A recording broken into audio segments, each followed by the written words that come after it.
নমস্কার, আপনাদের সবাইকে স্বাগত। বিগত কিছু সময় থেকে ভারত মিসাইল টেস্ট করে চলেছে, যা নিয়ে বেশ চিন্তিত শত্রুরা। ইতিমধ্যে চীনের গোয়েন্দা জাহাজ আবার আসছে মালদ্বীপে বলেই খবর। এইসবের মধ্যে ভারত সমুদ্রে নোটাম জারি করেছে। আগামী 20 থেকে 24 জুলাইয়ের মধ্যে এই টেস্ট হবে বলে আমরা জানতে পেরেছি। জানা গিয়েছে নোটাম এরিয়া 945 কিলোমিটার। এই থেকে বোঝা যাচ্ছে কোনো ভয়ঙ্কর মিসাইল টেস্ট করা হবে। তবে ঠিক কী ধরনের মিসাইল টেস্ট করা হবে সেটা জানা যায়নি। মিসাইল টেস্ট করার পর হয়তো সরকারি হিসাবে জানানো হবে ঠিক কী ধরনের মিসাইল টেস্ট করা হয়েছে। তবে চিন্তার বিষয় হয়ে যাচ্ছে চীন ব্যাপক ভয় রয়েছে। তাই ভারতের মিসাইল টেস্ট করার খবর আসলেই চীন তাদের গোয়েন্দা জাহাজ পাঠাচ্ছে সমুদ্রে। এর আগেও কয়েকবার চীন জাহাজ পাঠিয়েছে।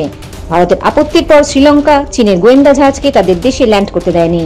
তবে এখন চীন মালদ্বীপে জাহাজ পাঠাচ্ছে। এখন দেখার ভারত কি করে এই বিষয়ে। জয় হিন্দ, জয় জওয়ান, জয় কিষান।